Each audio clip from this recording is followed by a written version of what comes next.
بسم اللہ الرحمن الرحیم الحمد للہ والصلاة والسلام علی رسول اللہ وآلہ آل اللہ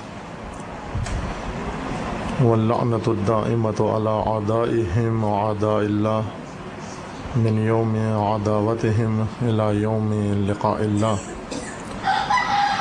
اما بعد فقال اللہ تبارک و تعالی فی کتابہ المجید وفرقانہ الحمید اعوذ باللہ من الشیطان الرجیم بسم اللہ الرحمن الرحیم شہر رمضان الذی انزل فیہ القرآن ھدی للناس وبینات من الہدی والفرقان صدق اللہ العظیم۔ ماہ مبارک رمضان ماہ تربیت، خود سازی و انسان سازی ہے۔ روزہ رکھنے کا بھی ایک اثر در حقیقت خود سازی ہے، یعنی اپنی تربیت کرنا، اپنے آپ کو بنانا اور منفی صفات اپنے اندر سے دور کرنا، مثبت صفات اپنے اندر ایجاد کرنا ہے۔ روزہ صرف اس کا مقصد یوں نہیں ہے کہ ہم بھوک کاٹیں اور ثواب حاصل کریں ہم، بلکہ ایک تربیت کے لیے خداوند تبارک و تعالیٰ نے یہ عبادت ہمارے ذمہ کی ہے۔ جس طرح سے دیگر عبادات ہیں، نماز ہے یا دیگر عبادات ہیں انسان کے ذمہ ہیں، اسی طرح سے روزہ بھی ایک تربیتی اثر ہے اس کا۔ سب سے بڑا تربیتی اثر یہ ہے کہ انسان کے کم از کم کھانے پینے سے انسان اجتناب کرتا ہے ایک خاص وقت کے لیے، معین وقت کے لیے، یہی بتانے کے لیے کہ بعض چیزیں ایسی ہیں جو کھانے سے حاصل نہیں ہوتی بلکہ چہ بسا بعض اوقات کھانا ترک کرنے سے انسان کے اندر وہ چیزیں پیدا ہوتی ہیں۔ ایک تو احساس ہے، ایک خاص احساس ہمارے اندر ایجاد کرنے کے لیے خداوند تعالیٰ نے روزہ جیسی عبادت مقرر فرمائی ہے۔ وہ احساس یہ ہے کہ اگر آپ کے پاس خدا کی دی ہوئی نعمتیں فراوان ہیں، حلال کا اپنا کمایا ہوا ہے اور سب کچھ موجود ہے، آپ کا اپنا مال ہے، آپ کا اپنا سامان ہے، آپ کے پاس کھانے کے لیے ہر چیز موجود اور فراہم ہے، لیکن اس کے باوجود آپ اجتناب کریں اپنے اس مال حلال کے کھانے سے بھی اجتناب کریں۔ آپ حرام تو ویسے اجازت نہیں ہے، انسان عمر بھر 12 مہینے حرام کے قریب نہیں جا سکتا، لقمہ حرام نہ کھا سکتا ہے، نہ اپنی اولاد کو دے سکتا ہے، لیکن ماہ رمضان میں کچھ وقت کے لیے حلال سے بھی روک دیا جاتا ہے کہ یہ حلال چیزیں بھی نہ کھائیں آپ، اس لیے کہ ایک احساس آپ کے اندر پیدا ہو، انسان خود خواہی سے نکلے اور خود غرضی سے نکلے اور دوسروں کی حالت کا بھی اس کو احساس ہو۔ کچھ لوگ ایسے ہیں جن کو جو سحر سے لے کر افطار تک ہماری حالت ہوتی ہے، کچھ ایسے ہیں کہ عمر بھر اسی طرح زندہ رہتے ہیں، جنہیں کچھ کھانے کو نہیں ملتا۔ اگر چند گھنٹے کی بھوک ہمارے اندر یہ احساس پیدا کر دے کہ کچھ لوگ ایسے ہیں، کچھ مخلوق خدا کی ایسی ہے، کچھ انسان ایسے ہیں جو ہماری طرح کے ہیں لیکن انہیں اس طرح سے رزق و روزی میسر نہیں ہے، اس بھوک کاٹنے سے انسان کے اندر یہ احساس اگر پیدا ہو جائے، یہ احساس ایک تربیت ہے، ایک انسانی احساس اور ایک دینی احساس انسان کے اندر پیدا ہوا ہے، یہ خود سازی ہے۔ جن لوگوں کے اندر یہ احساس پیدا نہیں ہوتا وہ مقام انسانیت سے گرے ہوئے ہیں، جنہیں دوسروں کا احساس نہیں ہے، جنہیں ہمسائے کا احساس نہیں ہے، جنہیں اپنے محلے میں رہنے والے فقراء کا، غریبوں کا، فقیروں کا احساس نہیں ہے، جنہیں ان کی بھوک کی طرف توجہ نہیں ہے، کسی کی بھوک کو محسوس نہیں کر سکتے، یہ ایک انسانی احساس نہیں ہے۔ بس عبادتوں کا مقصد بھی فقط ثواب نہیں ہے کہ ہم جنت میں جائیں گے اور جنت میں ہمیں یہ چیزیں میسر آئیں گی، بلکہ ان عبادتوں کا اثر اسی دنیا میں ہمارے وجود میں ظاہر ہونا چاہیے۔ حقیقی عبادت وہ ہے جس کا اثر اسی دنیا میں مرنے سے پہلے انسان کے اندر پیدا ہو جائے۔ نماز کا اثر ابھی اسی دنیا میں جب ہم نماز پڑھ رہے ہیں یہیں پر نظر آنا چاہیے نماز کا اثر، روزے کا اثر اسی دنیا میں نظر آ جانا چاہیے۔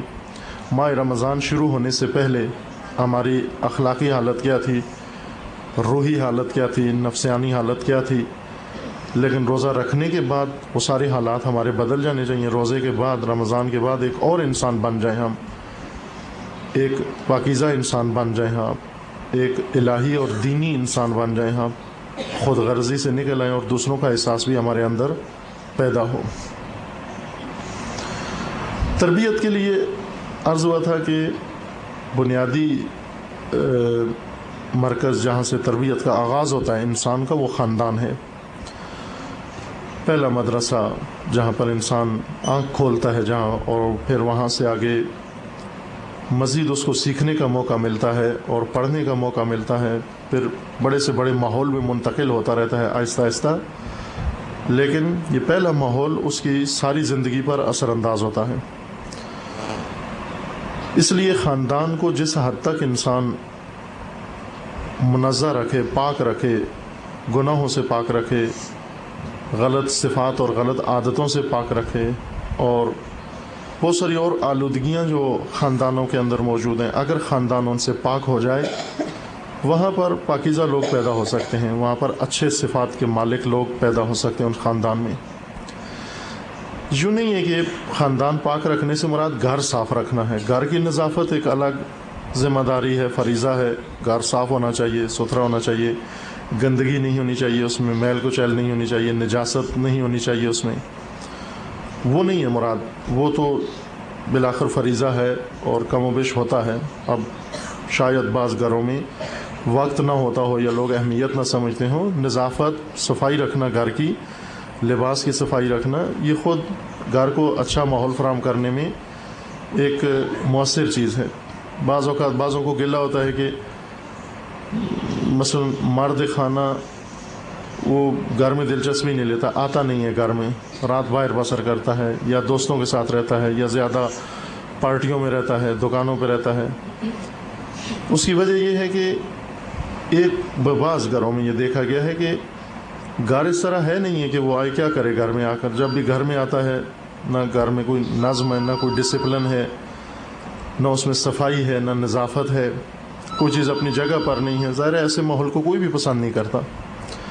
اگر ہمیں چاہیے کہ یہ جو لوگ ذمہ دار ہیں، مثلا گھر کا سرپرست اگر گھر کی طرف توجہ نہیں دیتا تو اس کی توجہ کے لیے ضروری ہے کہ ہم گھر کو ایسا بنائیں، صاف ستھرا بنائیں کہ اس کا دل لگے گھر کے اندر۔ اگر کوئی مہمان آ جاتا ہے گھر میں تو بیٹھ کر اس کا جی خوش ہو، نہ یہ کہ کپڑے کہیں پڑے ہوں، بچے آلودہ ہوں، مثلا خدا نخواستہ۔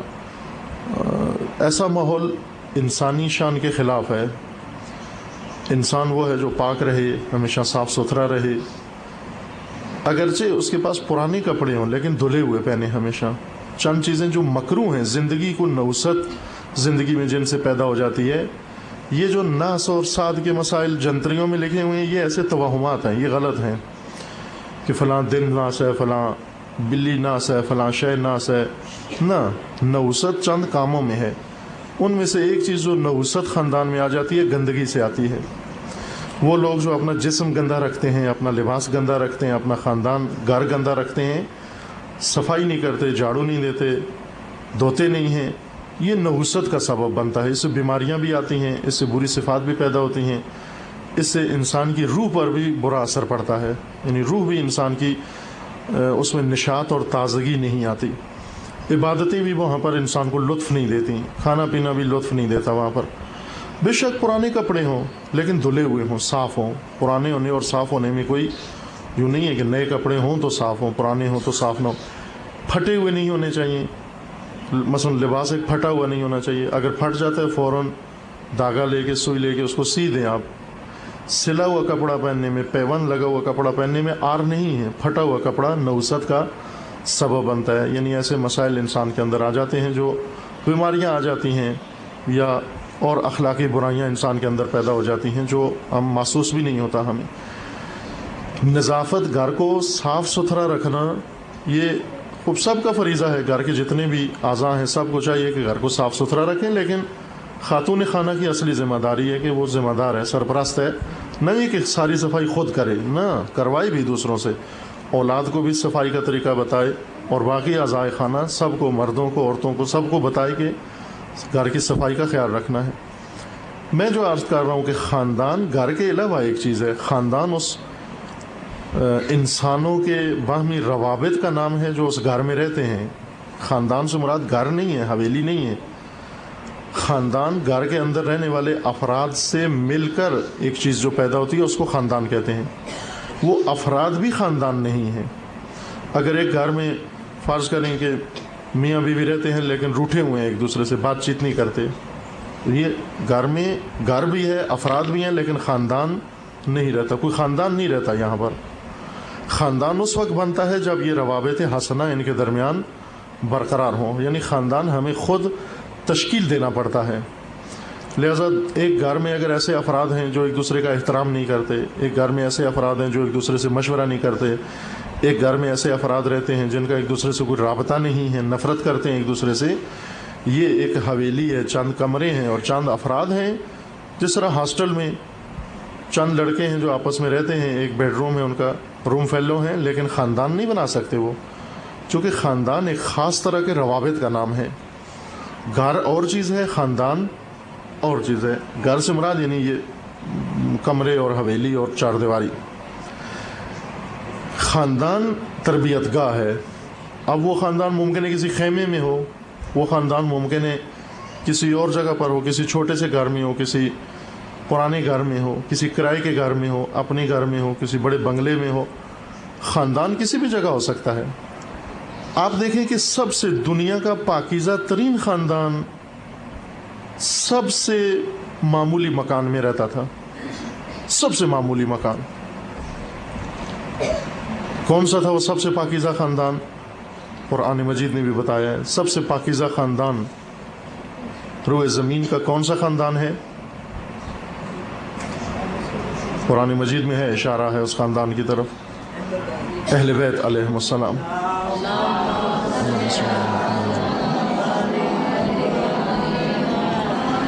اور جس طرح ہم صفات بھی بیان کرتے ہیں، کہتے ہیں اہل بیت طاہرین، عطرت طاہرہ، طہارت کا ساتھ ضرور ذکر کرتے ہیں، عصمت و پاکیزگی کا ضرور ذکر کرتے ہیں۔ ائمہ طاہرین کہتے ہیں، طاہرین کا مطلب صفائی اور نظافت نہیں ہے، اگرچہ معصومین کا گھر یا زندگی کا ماحول صاف ستھرا ہوتا تھا، لیکن طہارت سے مراد صفائی نہیں ہے۔ طہارت سے مراد یعنی وہ خاندان اور اس خاندان کے جو خاندانی روابط ہیں وہ بہت پاکیزہ ہیں، چونکہ یہ انسان بہت پاکیزہ ہے۔ پاکیزہ انسان، اس کی ہر چیز پاکیزہ ہوتی ہے۔ کسی کے ساتھ اگر ارتباط برقرار کرے وہ ایک ارتباط، ایک پاکیزہ ارتباط ہوتا ہے۔ اگر کوئی عمل انجام دیتا ہے وہ ایک پاکیزہ عمل انجام دیتا ہے۔ اگر کوئی بات کرتا ہے پاکیزہ بات کرتا ہے۔ اگر کوئی حرکت انجام دیتا ہے پاکیزہ حرکت انجام دیتی ہے۔ یعنی طہارت اس کی پوری زندگی کی صفت بن جاتی ہے۔ جب ہم ایک خاندان با طہارت کو ماننے والے ہیں اور ان کے پیروکار ہیں، اور یہ فخر اور نعمت خداوند تبارک و تعالیٰ نے ہمیں عطا کی ہے، تو اس کا اثر ہماری زندگیوں پہ ہونا چاہیے۔ پاک خاندان سے تعلق رکھنے والے اور ناپاک لوگوں سے تعلق رکھنے والوں کی زندگیوں میں سب سے پہلا فرق جو پڑنا چاہیے وہ یہی پاکی اور ناپاکی کا ہونا چاہیے، یعنی زندگیاں پاک ہوں۔ جہاں پر گھر پاک ہیں، لباس پاک ہیں ہمارے، وہاں پر ہمارے خاندانی روابط بھی پاک اور نظیف ہونے چاہیے، پاک اور پاکیزہ ہونے چاہیے، طاہر و مطہر ہونے چاہیے۔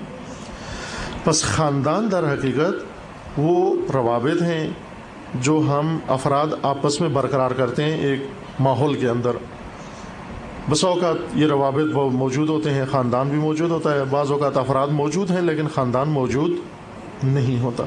مثلا جیسا پہلے بھی اشارہ کیا کہ بعض اوقات گھر میں ناچاکی ہو جاتی ہے، میاں بیوی آپس میں لڑ پڑتے ہیں، جھگڑا ہو جاتا ہے ان کا۔ ایسے میں بس اوقات تو یہ روزمرہ ہوتا رہتا ہے، صبح لڑتے ہیں، شام کو ٹھیک ہو جاتے ہیں، دوپہر کو ان میں کچھ تلخی ہوتی ہے، 1 گھنٹے بعد 2 گھنٹے بعد ٹھیک ہو جاتے ہیں، اس کو اتنی اہمیت نہیں ہے حاصل۔ لیکن زیادہ ناچاکی، جو بری ناچاکی ہے وہ یہ کہ جو چند دن جاری رہے، یا جس طرح روایات میں ہے جو 3 دن سے زیادہ رہے، وہ حرام ہے۔ 3 دن سے زیادہ آپس میں بات چیت نہ کرنا، 3 دن سے زیادہ تلخی رکھنا، 3 دن سے زیادہ کدورت دل میں رکھنا، 3 دن سے زیادہ کسی کے ساتھ بات چیت نہ کرنا، رابطہ نہ رکھنا، ان لوگوں کے ساتھ جہاں رکھنا چاہیے رابطہ، یہ شرعاً جائز نہیں ہے۔ اب ہم اس میں فخر کرتے ہیں کہ میں فلاں سے 1 مہینے سے نہیں بول رہا ہوں یا نہیں بات کر رہی ہوں، ہم سمجھتے ہیں کہ یہ بڑی فخر کی بات ہے، یہ بہت بری بات ہے۔ یہ ایسے ہی ہے جیسے کوئی کہے کہ میں 1 مہینے سے غلاظت کھا رہا ہوں، یہ کوئی فخر کی بات ہے؟ 1 مہینے سے نجاست کھا رہا ہوں، ساری مجلس میں مری محفل میں بیٹھ کر کہیں کہ ہم نے تو 1 مہینے سے نجاست کھانا شروع کر دی ہے نہ۔ جیسے غیبت کے بارے میں ہے، غیبت کرنا جو ہمیں لذت تو بہت محسوس ہوتی ہے، جہاں بھی 2 آدمی مل بیٹھتے ہیں، اب کرتے تو مرد بھی ہیں غیبتیں، لیکن عورتیں زیادہ کہیں بدنام ہو گئی ہیں، مثلا کہ جہاں بھی بیٹھتی ہیں وہ کسی نہ کسی کا ذکر چھیڑ دیتی ہیں۔ غیبت کرنے کے بارے میں روایت میں ہے کہ حتیٰ قرآن میں بھی ہے کہ غیبت کرنا یعنی اپنے بھائی یا بہن کا گوشت کھانا۔ کوئی حاضر ہے مردار کا گوشت کھائے، نوچ نوچ کے کسی انسان کا گوشت کھائے، وہ بھی کھا رہے ہوتے ہیں۔ غیبت کرنا یعنی کسی کا گوشت نوچ نوچ کے کھانا، اور یہ بری بات ہے۔ اعمال ہمارے ایک ظاہر ہے، ان کا ایک باطن ہے۔ یہ اعمال قیامت میں اپنی حقیقی شکل میں ظاہر ہوں گے، یہ غیبتیں جسمانی شکل میں ہمارے سامنے ظاہر ہوں گی۔ لہذا غیبت کے بارے میں ہے کہ غیبت قیامت میں غیبت کرنے والا ایک جانور کی شکل میں وہاں پر سامنے آئے گا، اس کی روح جانور کی روح بن جائے گی، حیوانی روح بن جائے گی، یعنی کتے کی شکل میں وہ سامنے آئے گا۔ یہ اعمال ہمارے جسمانی شکل اختیار کر لیں گے۔ جھوٹ بولنے والے وہ ایک اور شکل میں ہو جائیں گے، مذاق اڑانے والے، دوسروں کا تمسخر اڑانے والے وہ بندر کی شکل میں ظاہر ہو جائیں گے، چوریاں کرنے والے چوہے کی شکل میں ظاہر ہو جائیں گے، کنجوس آدمی چونٹیوں کی شکل میں ظاہر ہو جائیں گے، اور اسی طرح کچھ مکھیوں کی شکل میں، کچھ حشرات کی شکل میں۔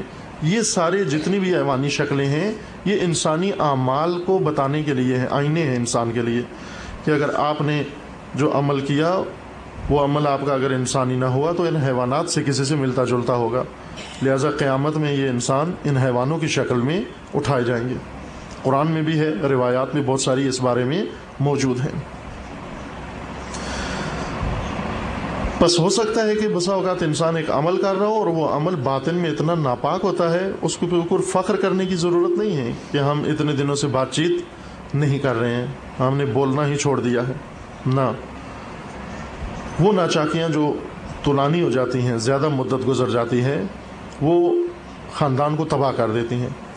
اگر ایک گھر میں میاں بیوی رہتے ہوں لیکن بات چیت نہ کرتے ہوں، بولتے نہ ہوں، یہ خاندان نہیں ہے، افراد ہیں۔ ایک کلاس روم ہے یا ایک ہاسٹل ہے جس میں چند افراد باہم رہتے ہیں۔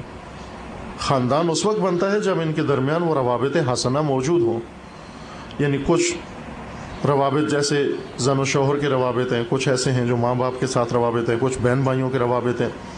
اگر ایک گھر میں بہن بھائی یا بھائیوں کے یا بہنوں کے آپس میں روابط درست نہ ہوں اور ان کے درمیان حسد ہو، جس طرح بسا اوقات ہوتا ہے کہ بھائی بہنوں سے، بہن بھائیوں سے، یا چھوٹی بہنیں بڑی بہنوں سے، چھوٹے بھائی بڑے بھائیوں سے حسد کرنا اگر شروع کر دیں تو یہ خاندان اس طرح سے سست ہونا شروع ہو جاتا ہے، خاندان میں گویا بیماری لگ جاتی ہے۔ جس خاندان میں حسد کی بیماری آ جائے وہ خاندان تباہ ہو جاتا ہے۔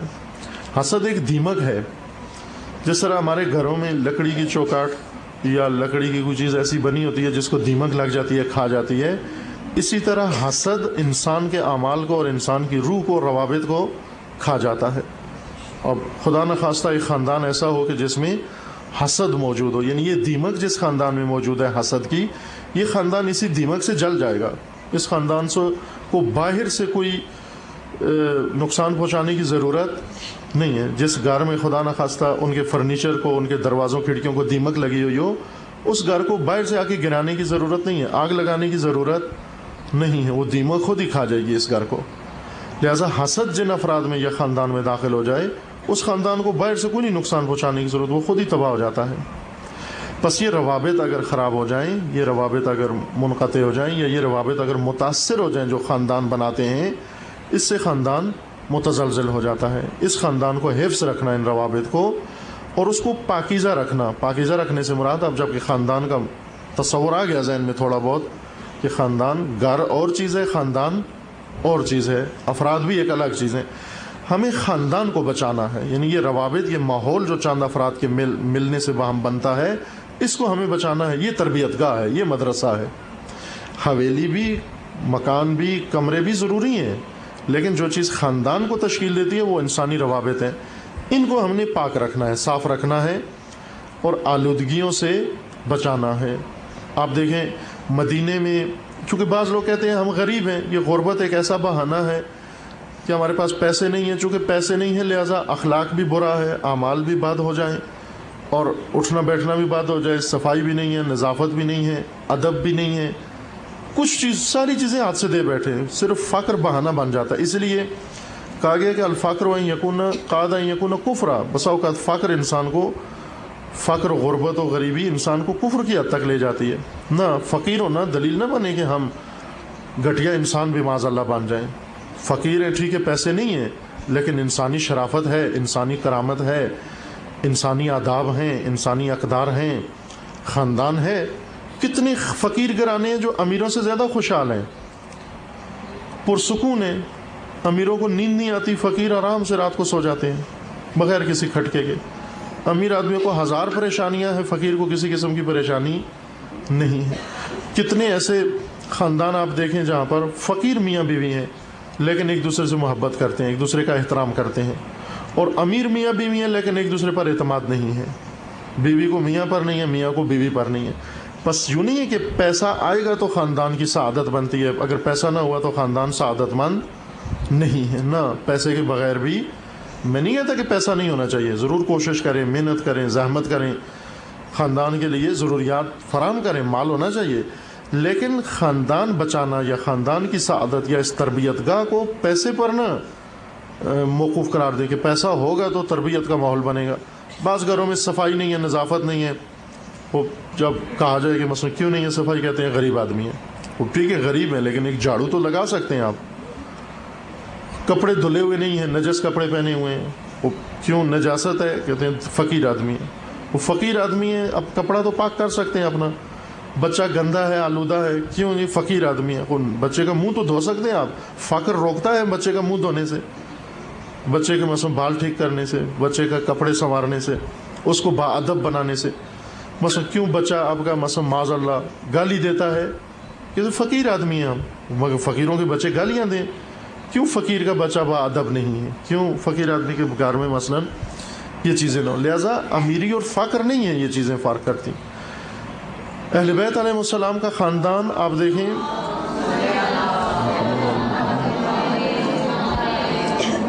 ابھی ہم نے تو جو سنا ہوا ہے ذاکروں سے اور خطیبوں سے اور ممبروں سے، ہمارے ذہن میں تو یہ ہے کہ اہل بیت کی بہت بڑی حویلی ہوگی، ایسا ہی پڑھتے ہیں نا ذاکر قصیدوں میں، اور اس میں کہ ایک بہت بڑی حویلی تھی، اس میں نوکر چاکر تھے، کام کرنے والے لوگ تھے، اور مثلا حضرت سیدہ کو ملکہ کے طور پر پیش کرتے ہیں اور امیر المومنین کو شاہ کے طور پر پیش کرتے ہیں، اور شہزادے حسنین شہزادے ہیں اور بیویاں شہزادیاں ہیں، جیسے شہوں کی اولاد ہوتی ہے جیسے شہزادے اور شہزادیاں ہوتی ہیں۔ وہ ادب کی وجہ سے ان کو شاہ اور شہزادہ کہا جاتا ہے، نہ یہ کہ ان کی حویلی شہزادوں کی طرح تھی، یا مثلا وہ گھر شاہوں کی طرح تھا، یا وہ جس طرح شہزادیاں یا شاہوں کی ازواج رہتی ہیں اس طرح سے زندگی بسر کرتے تھے، یعنی قیمتی لباس پہنتے تھے اور زیورات ہوتے تھے ان کے پاس، اور بڑی بڑی حویلیاں تھیں اور نوکر چاکر تھے نا۔ چھوٹا سا گھر تھا، ایک کمرے کا گھر تھا سارا ٹوٹل، وہ گھر بھی کھجور کے پتوں کا بنا ہوا تھا، اتنا سادہ گھر، یعنی مدینے کا آپ کہیں کہ سب سے معمولی گھر تھا، ظاہری لحاظ سے دیکھیں سب سے معمولی گھر تھا۔ اور اس گھر میں کھانے پینے کے لیے یہ ہوتا تھا کہ بسا اوقات مہمان آ جاتا تھا، نہ صرف یہ کہ مہمان کے لیے کچھ بھی نہیں ہوتا تھا بلکہ خود گھر والوں کے لیے بھی کھانے کے لیے کچھ بھی نہیں ہوتا تھا۔ لیکن آپ دیکھیں کہ اسی حالت میں اس چھوٹے سے گھر میں، چھوٹے سے کھجور کے پتوں کے یا کھجور کے درختوں سے بنائے ہوئے چھوٹے سے اس گھر میں، وہاں پر مخلوق کے، آپ کہیں پوری مخلوق، پوری کائنات کے بہترین انسانوں نے وہاں پر تربیت پائی ہے۔ یوں نہیں ہو سکتا کہ جب تک بنگلے نہیں ہوں گے ہماری تربیت نہیں ہو سکتی، جب تک پبلک سکول نہیں ہوں گے ہماری تربیت نہیں ہو سکتی، جب تک پیسہ نہیں ہوگا تربیت نہیں ہو سکتی۔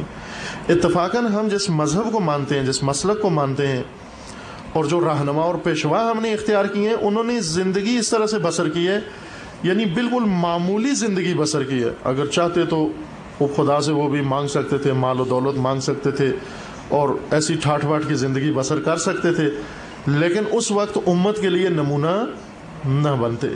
نمونہ اب اس وجہ سے بنے ہوئے ہیں کہ بالکل معمول کی زندگی بسر کر کے سب کو بتا دیا ہے کہ معمول کی زندگی میں بھی رہ کر پاکیزہ ترین انسان تربیت کیے جا سکتے ہیں. یہ بیویوں کی تربیت اسی گھر میں ہوئی ہے. حضرت سیدہ خود اپنے ہاتھ سے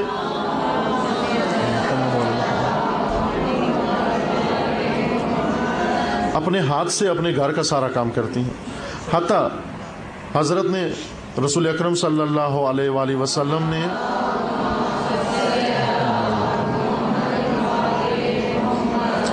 ایک خادمہ مثلا انتظام کر کے دیا کہ یہ بھی آئیں آپ کے گھر کے کاموں میں مدد کریں. سیدہ نے اس خادمہ کے ساتھ گھر کو تقسیم کر لیا، کام کو تقسیم کر لیا کہ ایک دن وہ خادمہ کام کرتی تھیں، ایک دن سیدہ سارے گھر کا کام کرتی تھیں. یا امیر المومنین علیہ السلام نے اور حضرت سیدہ نے کام آپس میں بانٹے ہوئے تھے. کچھ کام امیر المومنین انجام دیتے تھے، کچھ کام جناب سیدہ انجام دیتی تھی. ہم ان لوگوں کو، ہم میں سے ہے کوئی خاتون ایسی جو کہے کہ میں معاذ اللہ جناب سیدہ سے افضل ہوں، میں پڑھ لکھ گئی ہوں، میں بڑی ہو گئی ہوں، میں زیادہ ان سے مثلا میری شخصیت ہے، میری حیثیت ہے؟ خاتون جنت ہیں، وہ نساء عالمین میں برترین خاتون ہیں. بلکہ آپ یوں کہیں کہ معصومین میں بھی حضرت سیدہ کا ایک مقام بہت بڑا منفرد مقام ہے. جب اتنی عظمت کی مالک ایک خاتون اپنے گھر کا کام کرتی ہے، صاف ستھرا رکھتی ہے، بچوں کو اپنے ہاتھ سے سب کچھ سنوارتی ہے، کس لیے؟ کہ یہ خاندان ایک بنیاد ہے، اور خاندان بنا کر حضرت نے نمونہ پیش کیا کہ آپ بھی اگرچہ کتنی حیثیت کے مالک ہو لیکن خاندان بنا کر اس میں ایک مناسب ماحول پیدا کرو. لہذا دیکھیں اس خاندان کے پلے ہوئے بچے، تربیت یافتہ بچے، انہوں نے تاریخ میں کیا کچھ کیا ہے. بیویاں جو اس خاندان میں پلی انہوں نے کیا کیا، خواتین نے کیا کیا. مثلا یہ دو بیویاں جو اس خاندان میں پیدا ہوئیں اور پلیں، زینبین یعنی زینب کبریٰ و زینب صغریٰ، جن کو ہم پہچانتے ہیں جناب زینب و ام کلثوم کے نام سے، زینب کبریٰ و زینب صغریٰ. ان دو بیویوں نے کیا کچھ کیا، کتنی قربانیاں دیں، یہ اس تربیت کا اثر تھا. پھر اس کے بعد کربلا میں، کربلا کے بعد اسارت میں، اور اس طرح دین کو پھیلایا، شہداء کے پیغام کو بچایا، تبلیغ دین کی. یہ سب کا سب اس تربیت کا اثر تھا جو مدینے میں اس چھوٹے سے گھر میں انہوں نے تربیت پائی تھی. یہ چیزیں تو ہم نہ پوچھتے ہیں نہ ہمیں بتائی جاتی ہیں. حقیقت میں یہ خاندان خدا نے نمونہ قرار دیا ہے تمام بشریت کے لیے کہ اپنے خاندان ان کی طرح تشکیل دو. جس طرح سے انہوں نے زندگی بسر کی ہے اس طرح آپ بھی زندگی بسر کرو. اس مقام تک تو کوئی بھی نہیں پہنچ سکتا، اس مقام کی تو کوئی آرزو بھی نہ کرے، توقع بھی نہ کرے کہ ہم ان کے مرتبے تک معاذ اللہ پہنچ جائیں گے. لیکن ان کی زندگی کے نقش قدم پر ہم چل سکتے ہیں. یوں نہیں ہے کہ فقط مجلس میں تذکرہ ہم بیویوں کا سنیں، لیکن گھروں میں جا کر پھر اپنے خاص کلچر کے مطابق، اپنی ثقافت کے مطابق، اپنے ماحول کے مطابق، اپنے رسوم و رواج کے مطابق. خوب یہ تذکرے پھر کیوں سنتے ہیں؟ ان کو بھی بند کر دیں، اپنے رسومات کے تذکرے کیا کریں، اپنے اجداد کے تذکرے کیا کریں. تذکرے جب اہل بیت کے کرتے ہیں تو اس کا مطلب یہ ہے کہ زندگیاں بھی ہماری اہل بیت کے نقش قدم پر اور ان کی تعلیمات کے مطابق بسر ہوں. بہترین خاندان وہ ہے کہ جو سب سے زیادہ اہل بیت کی زندگی سے زیادہ مشابہت رکھتا ہو. اگر جیسے میں نے اس دن کہا کہ اگر ابھی حضرت آئیں تو آ کر ہم سے جو چیز سنیں گے وہ سب سے پہلے قرآن دیکھیں گے، نہ یہ دیکھیں گے کہ کوئی آپ کو ہنڈیا پکانا آتی ہے یا نہیں آتی، کپڑے دھونا آتے ہیں یا نہیں آتے. وہ چیزیں بھی ضروری ہیں، سلیقہ ہونا چاہیے انسان میں، لیکن حضرت حجت آپ سے دین پوچھیں گے. اپنے ضروری احکام آپ کو یاد ہیں یا نہیں، واجبات آپ کو یاد ہیں یا نہیں. جس انسان کو اپنے فرائض یاد نہیں ہیں وہ در حقیقت معرفت نہیں رکھتا دین کی یا امام کی، اور جو امام الدین کی معرفت نہ رکھتا وہ جاہلیت کی زندگی ہے. اسی طرح اگر حضرت آئیں آ کر وہ تو نہیں دیکھیں گے کہ آپ کے گھر میں مثلا کون سی کیسٹیں پڑی ہوئی ہیں، آپ کے گھر کا ماحول کون سا ہے، کس رسم و رواج کے تحت زندگی بسر کر رہے ہیں. وہ تو یہ دیکھیں گے کہ خاندان اہل بیت کی کتنی سنتیں آپ کے گھر میں جاری ہیں. ذکر ہمارا کرتے ہو لیکن زندگی آپ کی مشابہ کسی اور چیز سے ہیں.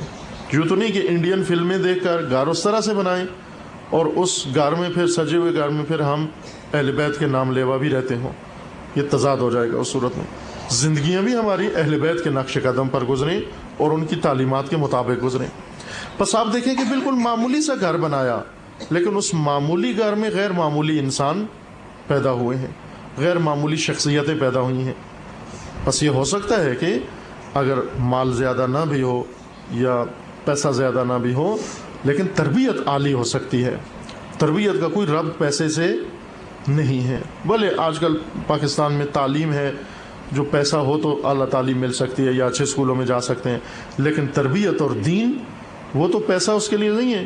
پیسہ ہے تو بھی تربیت دینی حاصل ہو سکتی ہے, پیسہ نہ ہو تو بھی ایک اچھا انسان بنا جا سکتا ہے. غربت ایک بہانہ نہیں ہونا چاہیے. یوں نہیں ہے کہ فقر و فاقے کو انسان بہانہ قرار دے کہ ہم انسانی تہذیب ہی چھوڑ دیں, اپنے دین کو ہی چھوڑ دیں, اپنے فرائض کو ہی نہ سیکھیں. ہم اس خاندان کو تشکیل دینا اور خاندان کا دفاع کرنا اور خاندان کو محفوظ رکھنا یہ خواتین کی ذمہ داریوں میں سے ہے. اور خواتین کو یہ معلوم ہونا چاہیے کہ خاندان کی آفتیں کیا ہیں. جیسے ہر چیز کی ایک آفت ہے, بیماری ہے. کھیتوں کو, فصلوں کو, پھلوں کو یا بعض چیزوں کو کوئی نہ کوئی بیماری لگ جاتی ہے. جیسے ہمارے جسموں کو کوئی بیماری لگ جاتی ہے بعض اوقات. یہ بیماریاں جو ہمارے جسموں کی ہیں یا ہمارے فصلوں کی ہیں یا پھلوں کی ہیں, خوب یہی بیماریاں بسا اوقات خاندانوں کو بھی لگ جاتی ہیں. جیسے افراد بیمار ہوتے ہیں, جسم ہمارے بیمار ہوتے ہیں, اس طرح کبھی ہمارے خاندان بھی بیمار ہو جاتے ہیں. خاندان سے مراد افراد نہیں ہے, خاندان سے مراد یعنی وہ روابط. روابط بیمار ہیں, افراد ٹھیک ٹھاک ہیں, کھاتے پیتے ہیں, ہٹے کٹے ہیں, لیکن روابط بیمار ہیں. بسا اوقات آپ دیکھیں میاں بیوی دونوں تندرست, ٹھیک ٹھاک, صحت مند, لیکن رابطہ سست ہے, رابطہ بیمار ہے ان کا آپس میں. یا اولاد اور والدین آپس میں دونوں ٹھیک ٹھاک, صحت مند, تندرست, لیکن رابطہ والدین کا اولاد کے ساتھ سست اور بیمار رابطہ ہے, رابطے بیمار ہیں. اسی طرح دیگر رشتہ داروں کے ساتھ, جس طرح صلہ رحمی کے ضمن میں عرض کیا تھا آپ کی خدمت میں, عزیز رشتہ دار سارے ٹھیک ٹھاک, صحت مند, تندرست ہیں, لیکن ان عزیزوں کے ساتھ ہمارے تعلقات بیمار ہیں. بس بعض اوقات انسان صحت مند ہوتا ہے لیکن خاندان بیمار ہوتا ہے, اور بسا اوقات خاندان تندرست صحت مند ہے لیکن اس میں ایک آدھ فرد بیمار ہے. اس فرد کو ٹھیک کیا جا سکتا ہے. اگر خاندان بیمار ہو گیا پھر سارا خاندان, وہ جتنی نسلیں اس میں آئیں گی وہ سارے کے سارے بیمار پیدا ہوں گے. مثلا خدا نخواستہ کسی خاندان میں اگر بیماری آ گئی ہے, حسد کی بیماری آ گئی ہے, یا کوئی ایسی قباحت اس خاندان کے اندر, جھوٹ کی قباحت ہے, یا کوئی ایسی بد صفت جو خاندانوں میں اکثر اوقات پیدا ہو جاتی ہے, وہ جتنے بچے پیدا ہوں گے ان میں بھی وہ نفرت آئے گی, وہ بھی حسد کریں گے. ان کی اولاد آئے گی, وہ بھی نفرت کریں گے, وہ بھی حسد کریں گے. اور یہ سلسلہ بیماریوں کا پھر چلتا رہتا ہے. خاندانی بیماریاں ہیں جو ایک نسل سے دوسری نسل میں منتقل ہوتی رہتی ہیں. انسان کو توجہ کرنی چاہیے کہ یہ بیماریاں خاندان بیمار نہ ہونے پائیں. جس طرح سے ہماری کوشش ہوتی ہے کہ ہم افراد بیمار نہ ہوں, ہمارے جسم و جثے بیمار نہ ہوں, اسی طرح کوشش کریں کہ ہمارے خاندان بھی بیمار نہ ہوں. خاندانوں کو بیماریوں سے بچانے کے لیے جو محور ہے, جو مرکز ہے, وہ در حقیقت خواتین ہیں. آپ میری طرف توجہ کریں. بیٹھ سے اگر خواتین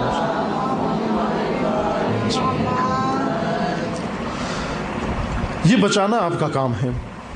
خاندان کو بیماریوں سے بچانا پہلا فریضہ ہے, پھر جسموں کو بیماریوں سے بچانا دوسرا فریضہ ہے. ہم اپنے جسم کا بہت خیال رکھتے ہیں کہ زکام نہ لگ جائے.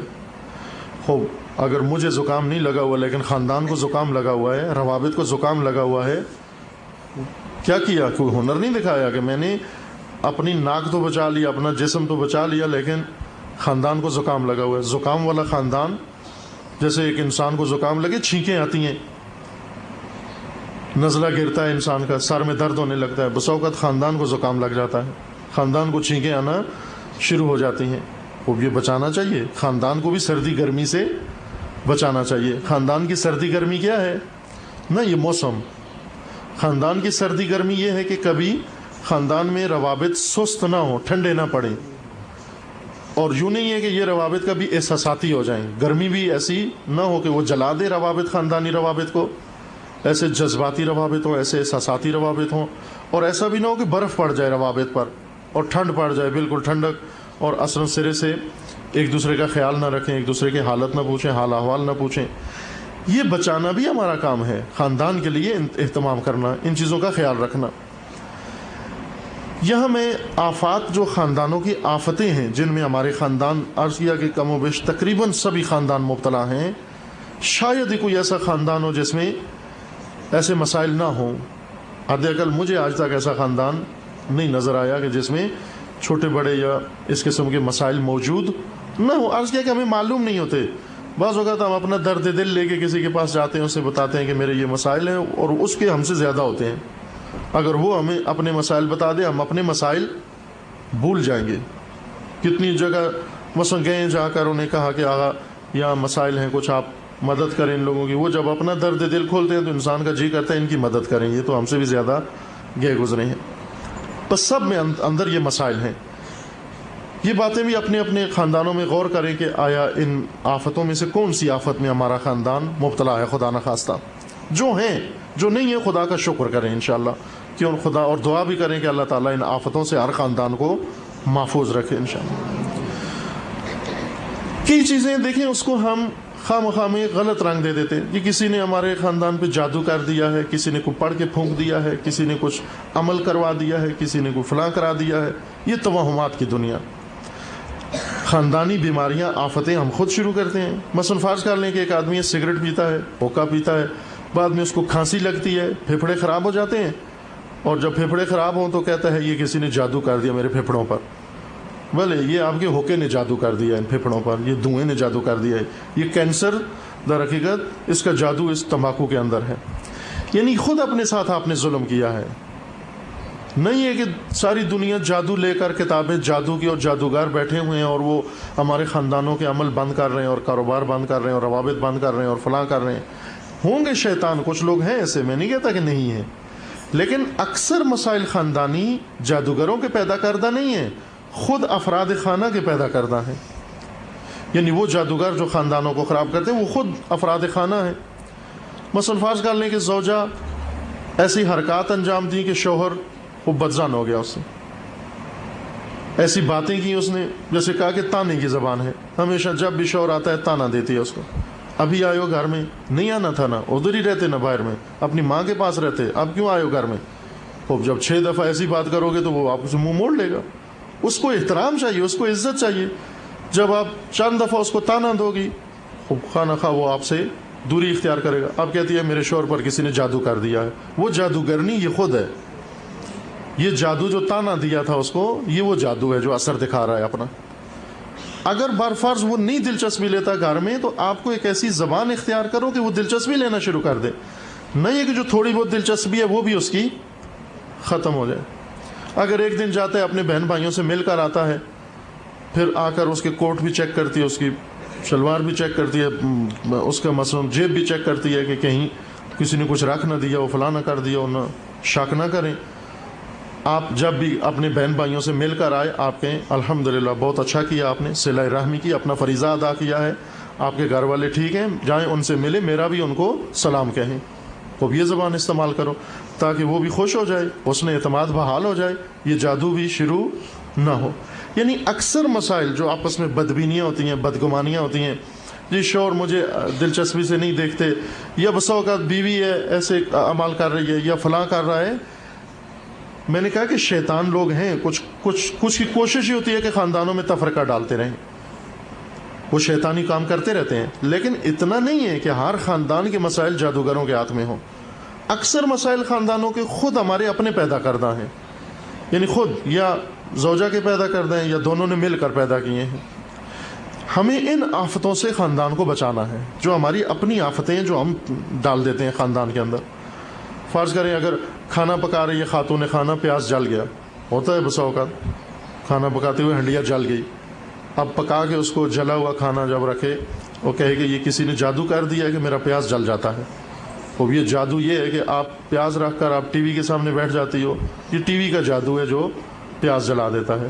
یا پیاز رکھ کر ٹیلی فون پہ بیٹھ جاتی ہو, اپنی والدہ کے ساتھ گفتگو شروع کر دیتی ہو, اپنی بہن کے ساتھ گفتگو, دوست کے ساتھ, وہ بھول جاتی ہیں کہ اصل چولہے پہ بھی کوئی چیز میں نے چڑھائی تھی. وہ پھر کہتی ہے کہ کسی نے جادو کر دیا کہ میرا کھانا آج اچھا نہیں پھنسا. وہ یہ جادو ٹیلی فون کا ہے جو آپ نے کیا. آفتیں ہم خود ایجاد کرتے ہیں، پھر اس کو دوسروں کی گردن پر ڈال دیتے ہیں کہ کسی نے بندش کر دی ہمارے خاندان کی. نہ، بہت ساری آفتیں ہم اپنی پیدا کرتے ہیں. ان میں سے ایک آفت جس سے خاندان کو بچانا ہے وہ یہ ہے کہ جب ایک خاندان بہت مقدس چیز ہے، آسانی سے اس کی بے حرمتی نہ کی جائے. جس طرح مسجد ایک مقدس چیز ہے، امام بارگاہ ایک مقدس چیز ہے، قرآن ایک مقدس چیز ہے، اسی طرح انسانوں کی شخصیت اور حرمت بھی مقدس چیز ہے. کسی کی عزت مقدس چیز ہے، اس کو توڑنے کا ہمیں حق نہیں پہنچا، اگرچہ وہ معمولی افراد ہی کیوں نہ ہو، فقیر ترین افراد خاندان کے معاشرے کے کیوں نہ ہوں، ہمیں حق نہیں پہنچتا کہ ان کی ہاتھ کی عزت کریں، ہاتھ کی شخصیت کریں، توڑیں ان کی شخصیت کو، تقدس اور حرمت اس کا پائمال کریں. یہ حق نہیں پہنچتا. خاندان کی حرمت انسان کی حرمت سے بھی زیادہ ہے. احترام، حرمت سے مراد یعنی احترام. مومن کا احترام روایت میں ہے کہ المؤمن اعظم حرمتا من الکعبہ، مومن کا احترام کعبہ سے بھی زیادہ ہے. کعبہ کا کتنا احترام ہے؟ اگر آپ کعبہ میں جائیں، پشت نہیں کرتے ہم کعبہ کی طرف، الٹے قدموں نکلتے ہیں مسجد سے. انشاءاللہ خداوند آپ سب کو زیارت کعبہ نصیب کرے. جو گئے ہیں آپ میں سے، انہوں نے دیکھا کتنا احترام کرتے ہیں لوگ کعبہ کا، چومتے ہیں کعبہ کو، دیکھتے ہیں کعبہ کو. نگاہ کرنا کعبہ کی طرف عبادت ہے. کوئی بے حرمتی کرے گا، کعبہ کی طرف تھوکے گا معاذ اللہ، کوئی کعبہ کو برے الفاظ سے یاد کریں گے آپ؟ کبھی بھی نہیں کریں گے. تو روایت میں ہے کہ مومن کا احترام کعبہ سے بھی زیادہ ہے. اگر ایک مومن ہے یا مومنہ، جب مومن کا آ جائے تو مقصود صرف مرد نہیں ہے، مومن خواہ عورت ہو یا مرد ہو، مومن ہو یا مومنہ، اس کا احترام کعبہ سے بھی زیادہ ہے. خوب اگر کعبہ کی طرف ہم برے الفاظ نہیں استعمال کرتے تو مومن اور مومنہ کے بارے میں کیوں استعمال کرتے ہیں؟ اس کا کیوں احترام پائمال کرتے ہیں؟ اس احترام کو ملحوظ رکھیں، اس احترام کو بجا لائیں، خیال رکھیں اس احترام کا. اور اس مومن اور مومنہ سے بھی بڑا اور زیادہ احترام خاندان کا احترام ہے. یعنی خاندان اتنا محترم ہے، کعبہ سے بھی زیادہ محترم ہے خاندان. اس خاندان کی حرمت کو اور احترام کو پائمال نہیں کرنا، توڑنا نہیں ہے، نہ مقدس نہیں بنانا اس کو. ایک آفت جو اکثر خاندانوں میں پیش آتی ہے جب خاندان شروع ہوتا ہے، خصوصاً آغاز ہوتا ہے خاندان کا، تشکیل پاتا ہے، مداخلت ہے دوسرے لوگوں کی جو خاندان سے باہر ہیں، عزیز ہیں، رشتہ دار ہیں، ان کی مداخلت خاندان کے اندر. یہ عملی مسائل ہیں. میں وہ باتیں آپ کی خدمت میں عرض کر رہا ہوں کہ جو درپیش ہیں، جن میں مبتلا ہیں بعض، مثلا دیکھے گئے ہیں جو، اور تقریباً تمام خرابیوں کی جڑ یہ ہیں. وہ جادو کہتے ہیں، وہ بندشیں اور وہ مسائل جن کی وجہ سے حالات خراب ہو جاتے ہیں، وہ یہ چیزیں ہیں. بجائے ان باووں کے پاس جانے کے اور بجائے فلاں کے پاس جانے کے اور طوطے اور چڑیا کی سے ایک وہ فالنامہ نکالنے کے، ان چیزوں کی طرف توجہ کریں کہ یہ جادو یہاں سے ختم ہو جائیں گے ہمارے انشاءاللہ. وہاں سے ورد وغیرہ لینے سے، تعویذ لینے سے خاندان اصلاح نہیں ہوتا. اور یوں نہیں کہ دم کروا کے فلاں چیزیں آ کے کھلاتے جائیں فلاں کو کہ یہ مثلا ہماری طرف توجہ کرے، نہ ایسے نہیں ہوتا. توجہ کے لیے دینی منشور ہے، طریقہ ہے، آداب دینی ہے. دینی زندگی بسر کریں، نہ کہ ثقافتی زندگی فقط، نہ کہ فقط کلچرل زندگی بسر کریں. دینی زندگی بسر کریں. دیکھیں کس طرح خوشحال کرانا ہوتا ہے. مداخلت نہ کریں. مداخلت سے مراد یعنی جب ایک خاندان بنتا ہے، زن و شوہر، میاں بیوی جب آپس میں خاندان تشکیل دیتے ہیں، خصوصاً جو نئی زندگیاں شروع ہوتی ہیں، بالآخر ہم میں سے یا ہم وہ لوگ ہیں جنہوں نے نئی زندگی شروع کی ہے، یا ہم وہ لوگ ہیں کہ جن کا ہمارا ان لوگوں کے ساتھ رابطہ ہے. فرض کریں دو جوان لڑکی لڑکا انہوں نے زندگی شروع کی ہے، یا ہم لڑکی کے رشتہ داروں میں سے ہیں یا لڑکے کے رشتہ داروں میں سے ہیں. ہمیں حق نہیں بنتا رشتہ داروں کو، خواہ لڑکی کے رشتہ دار ہوں یا لڑکے کے، کہ یہ خاندان جو نیا بنا ہے اس میں مداخلت کریں. ہمارا فریضہ یہ ہے کہ ان کی مدد کریں، ان کی رہنمائی کریں. فقط رہنمائی اور مدد کے علاوہ کوئی حق ہمیں نہیں پہنچتا. بے شک آپ کے علاقے میں رسم و رواج ہوگا کہ حق پہنچتا ہے، بلکہ ہم نے تو اتنے حقوق دوسروں کو دیے ہوئے ہیں کہ وہ جو مرضی ہے کریں. مثلا فرض کر لیں کہ ایک شخص ہے, اس نے شادی کی, بیوی اس کی ہے, لیکن اس کا بھائی, اس کی بہن, اس کی ماں, اس کی خالہ, اس کی چچی, اس کا باپ, وہ سب کے سب مثلا فرض کریں کہ اس خاتون کو حق رکھتے ہیں, جو اسے کہنا چاہے کہہ سکتے ہیں, جو اسے کہلوانا چاہے کہلوا سکتے ہیں, جو اس کے ساتھ سلوک کرنا چاہے کر سکتے ہیں. نہ, یہ نہیں ہونا چاہیے. جب آپ نے خاندان تشکیل دیا ہے, دوسروں کو اس خاندان کی مدد کرنے کا حق ہے, مداخلت کرنے کا حق نہیں ہے. وہ نہیں ان کو کہہ سکتے کہ کیا کھائیں کیا نہ کھائیں, کیا پئیں کیا نہ پئیں, کہاں جائیں کہاں نہ جائیں. بھلے مشورہ دیں کہ یہاں جانا مضر ہے آپ لوگوں کے لیے, رہنمائی کر دیں, یہ کام آپ کے لیے ممکن ہے نقصان دہ ہو.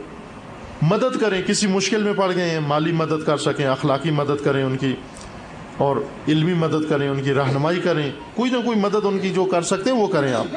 لیکن ان کو آزاد چھوڑ دیں آپ, وہ خود اپنی زندگی بسر کریں. بہت سارے خاندانوں میں خود میاں بیوی میں کوئی اختلاف نہیں ہوتا, سسر سسرال اور ساس اور ان کی طرف سے مشکل شروع ہوتی ہے. یعنی ساس کو بہو پسند نہیں ہے لیکن بیٹے کو بہت پسند ہے.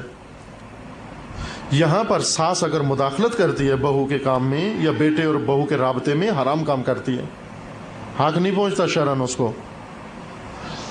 بیٹے کے لیے بھی جائز نہیں ہے کہ وہ بیوی کی اتنی توجہ کرے کہ ماں کے حقوق چھوڑ دے. نہ, ماں کے حقوق ماں کے حقوق ہیں, بیوی کے حقوق بیوی کے حقوق ہیں. ایک دوسرے پر قربان نہ کرے, نہ بیوی کو قربان کرے ماں پر, نہ ماں کو قربان کرے بیوی پر.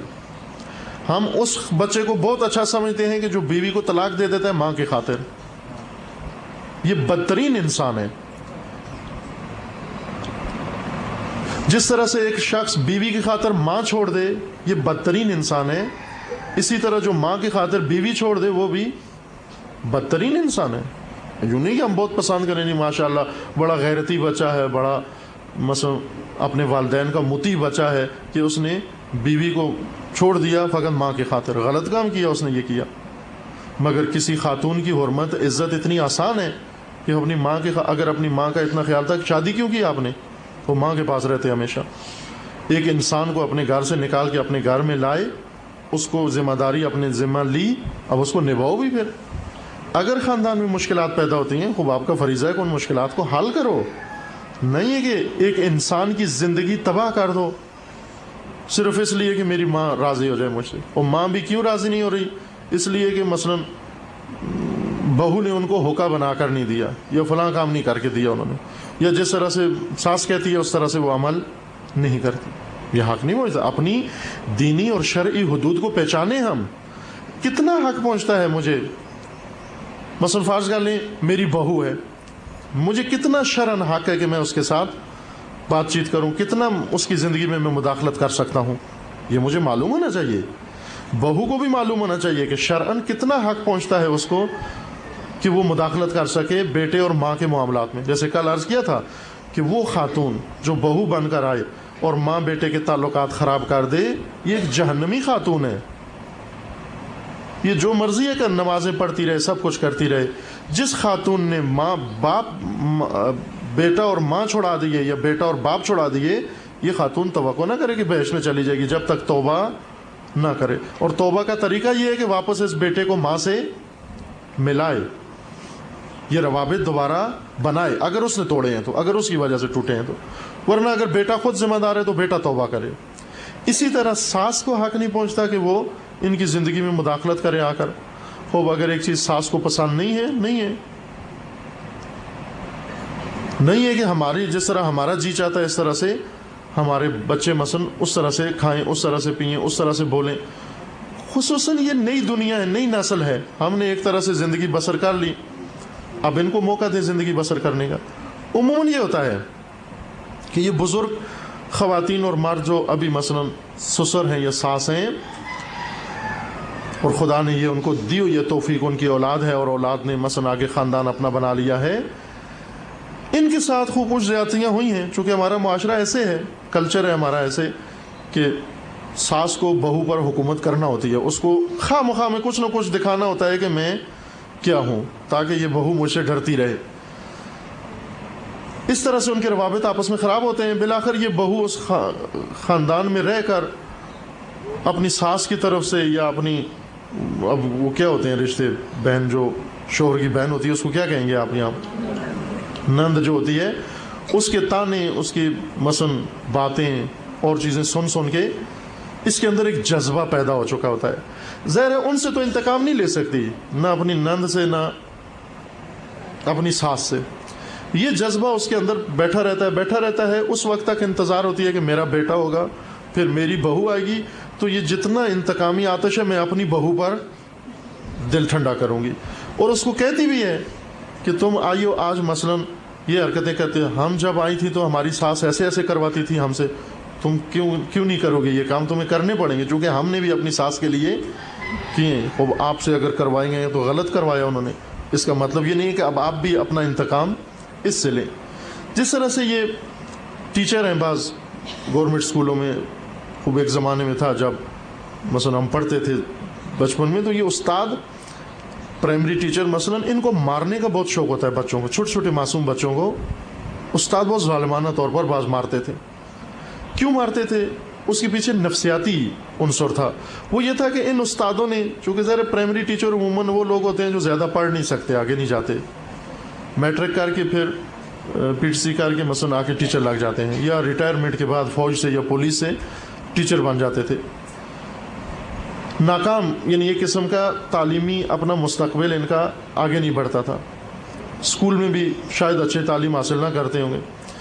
مار کھا کے اپنے استادوں سے، آج جب خود استاد بنے ہیں تو وہ جو مار انہوں نے اپنے استاد سے کھائی تھی، اب استاد کو تو نہیں مار سکتے جا کر، وہ اپنے شاگردوں پر کسر نکالتے ہیں. اس طرح سے اپنا دل ٹھنڈا کرتے تھے، دوسروں کو مار کر، دوسرے معصوم بچوں کو مار کے. یہ ایک نفسیاتی بیمار انسان ہوتا ہے نفسیاتی طور پر، کہ جس کے ساتھ کوئی ظلم کرے وہ اس ظلم کا انتقام کسی اور سے لے جا کر.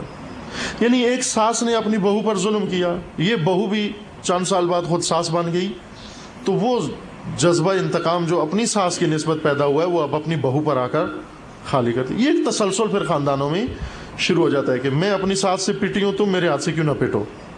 اس کا کیا قصور ہے کہ اگر آپ کو ساس نے پیٹا ہے تو اس کی وجہ سے نہیں پیٹا.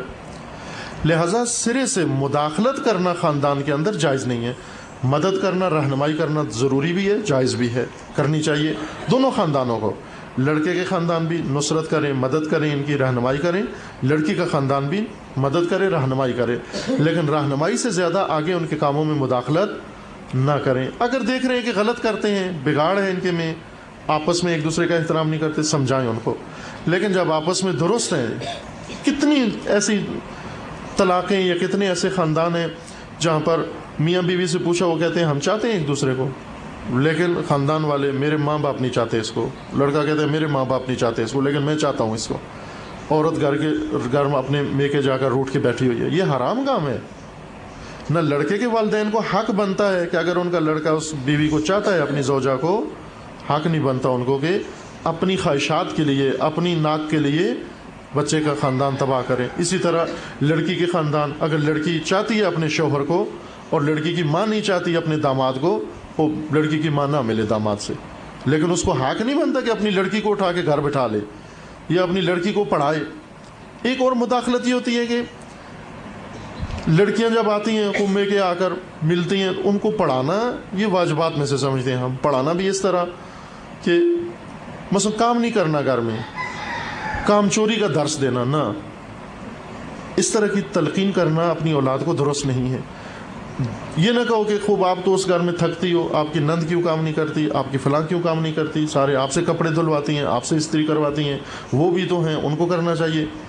یہ غلط تلقینات ہیں، یہ شیطانی وسوسے ہیں. خناس، سورہ ناس پڑھتے ہیں نا ہم، سورہ ناس آخری 2 سورہ ہیں، 4 صورتیں قرآن کی ایسی ہیں جو قل سے شروع ہوتی ہیں. یاد ہے نا قل، 4 قل انشاءاللہ سب کو یاد ہے. ان میں سے ایک سورہ کون سی ہے کہ سورہ فلق، قل اعوذ برب الفلق من شر ما خلق، یعنی خدایا میں مخلوق کے شر سے پناہ مانگتا ہوں، اور من شر غاسق اذا وقب ومن شر النفاثات فی العقد، یعنی وہ جادوگرنیاں جو گریں لگا کر ان پر پھونکے مارتی ہیں، جادو کرتی ہیں، ان کے شر سے بھی پناہ مانگتا ہوں. یہ ایک شر ہے.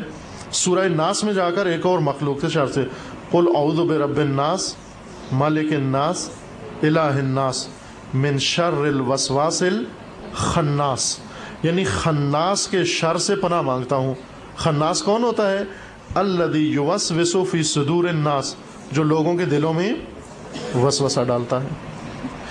جو ماں اپنی بیٹی کو اس طرح کی تلقین کرے کہ اپنے شوہر کے بارے میں بدبین کرے، اس کو بدگمان کرے، یہ خناس ہے، یہ ماں نہیں ہے. اپنی طرف سے سمجھیے کہ میں بیٹی کے ساتھ احسان کر رہی ہوں. اگر بیٹی کی زندگی سے محبت ہے، اگر اپنی اولاد سے محبت ہے، اس اولاد کو تلقین کرو کہ اپنے شوہر سے محبت کرے، اس کا احترام کرے، جیسا وہ کہے ایسا عمل کرے.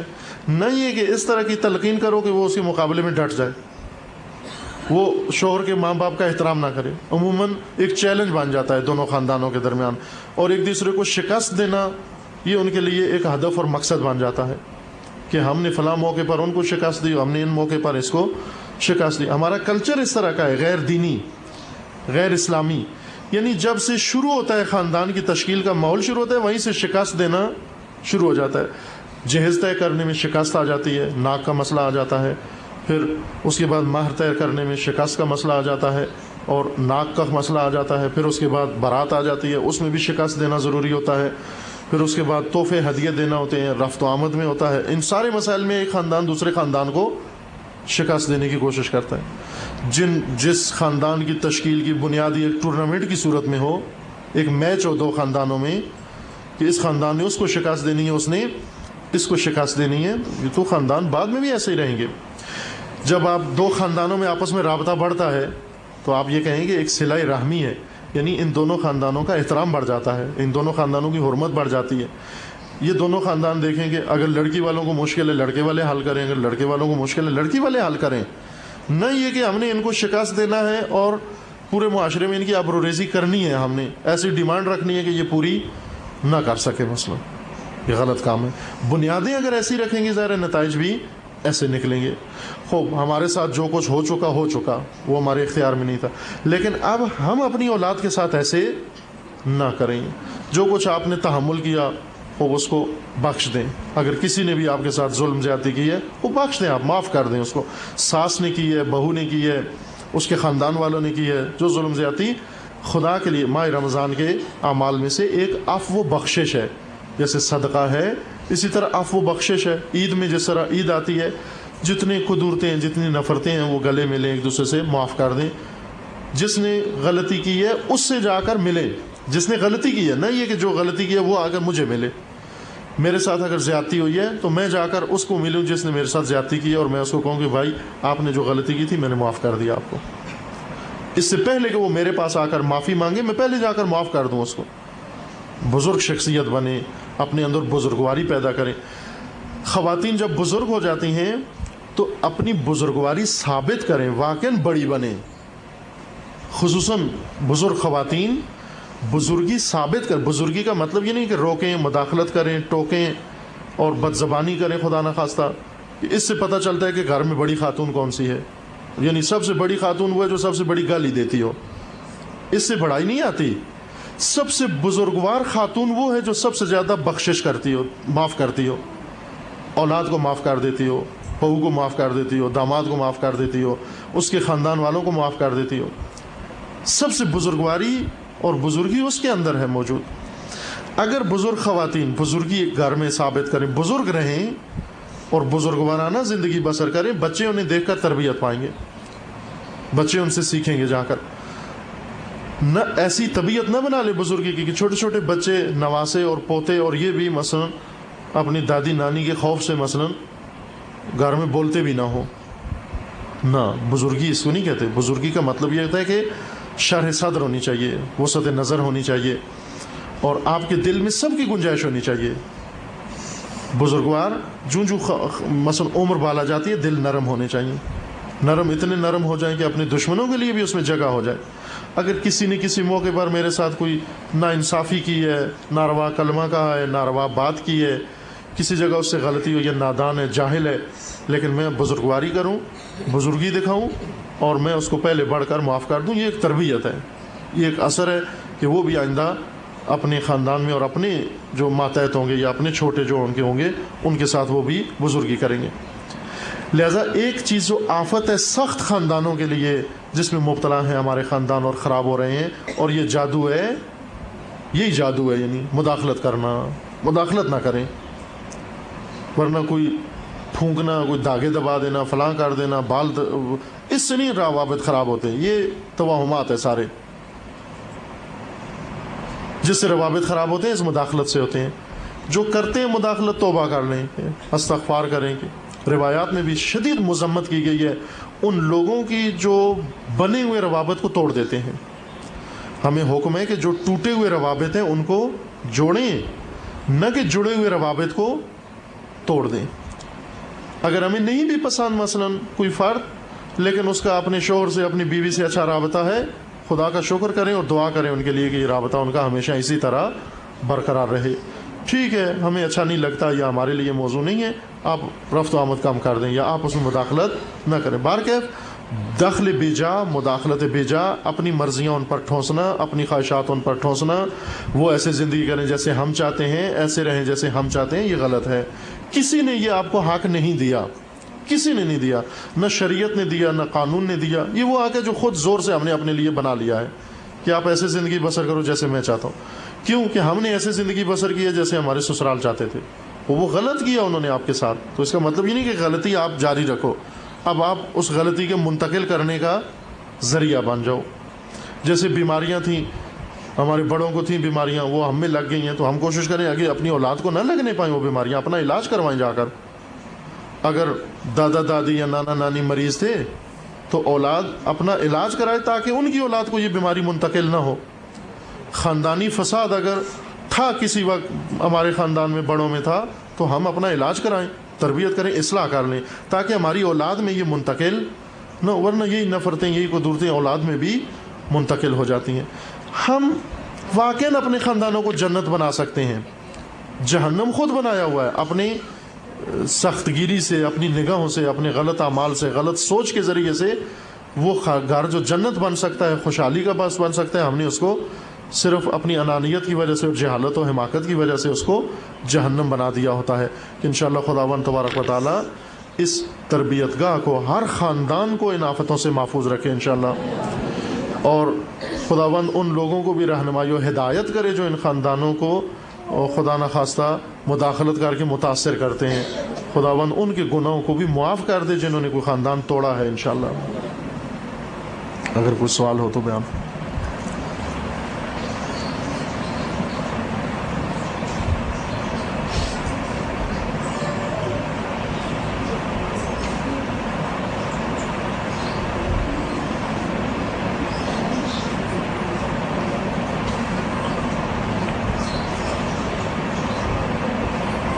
نہیں ہے کوئی سوال۔ اللہم بحق والے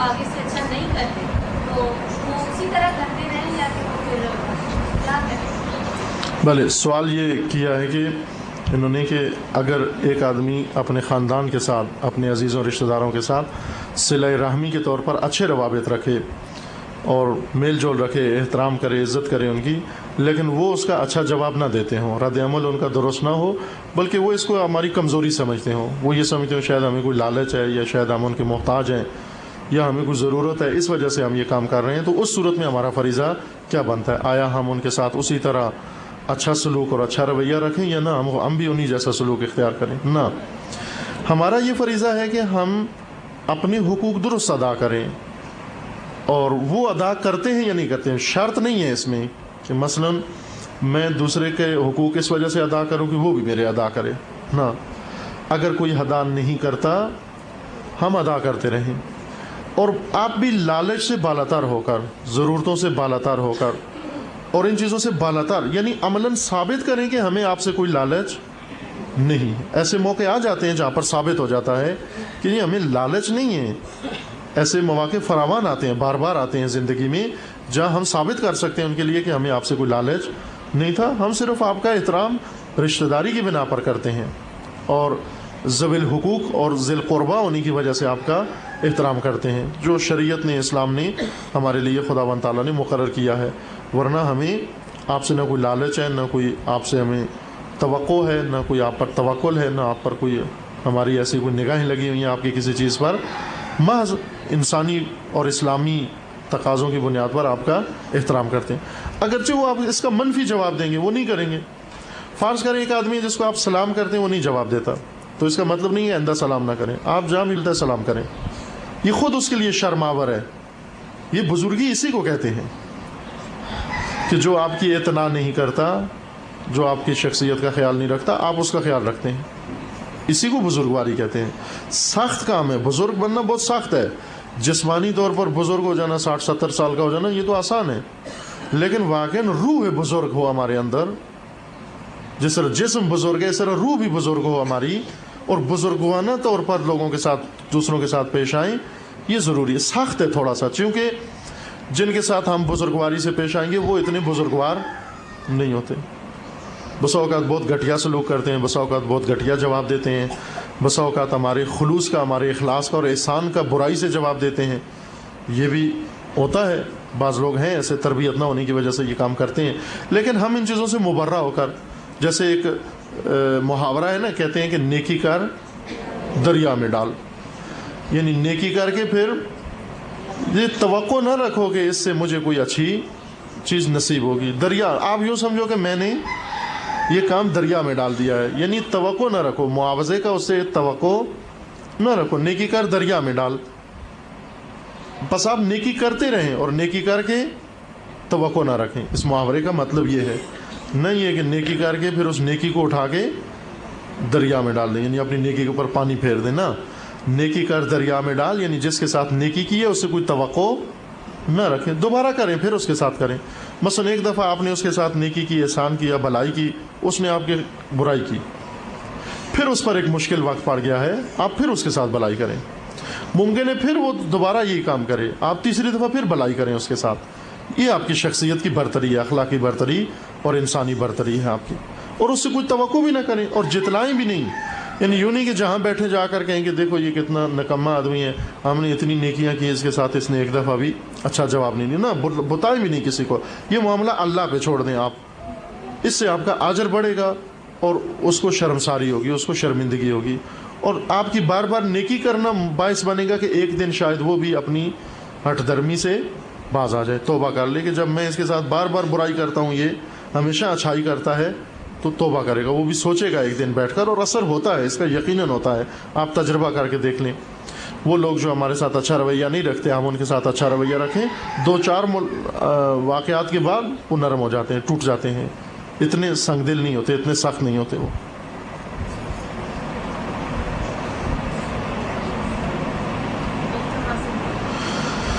اللہم بحق اسمک العظیم العظم العز الاجل الاکرم، یا اللہ یا اللہ یا اللہ یا اللہ یا اللہ یا اللہ یا اللہ یا اللہ یا اللہ. خداوند بحق محمد و آل محمد، اس ماہ اطاعت و بندگی اور نزول قرآن میں پروردگارہ تمام مومنین و مومنات کے اعمال صالحہ کو اپنی بارگاہ میں قبول فرما. ان اعمال صالحہ میں اخلاص و خلوص عطا فرما. اس اخلاص و خلوص کو اپنی بارگاہ میں قبول فرما. اس ماہ بندگی و اطاعت و نزول قرآن میں پروردگارہ ہمیں مزید اعمال صالحہ کی توفیق عطا فرما. قرآن پڑھنے کی توفیق عطا فرما. قرآن و اطرت کی تعلیمات کو سمجھنے کی توفیق عطا فرما. ان تعلیمات پر عمل کرنے کی توفیق عطا فرما. خدا بندہ ہمیں اپنے فرائض و واجبات سے آشنائی کی توفیق عطا فرما. ان فرائض و واجبات کو ادا کرنے کی توفیق عطا فرما. پروردگارہ بحق محمد و آل محمد، جو مومنین و مومنات اس دنیا سے رحلت کر گئے انہیں جوار رحمت میں مقام نصیب فرما. جو مریض ہیں انہیں شفاء کاملہ نصیب فرما.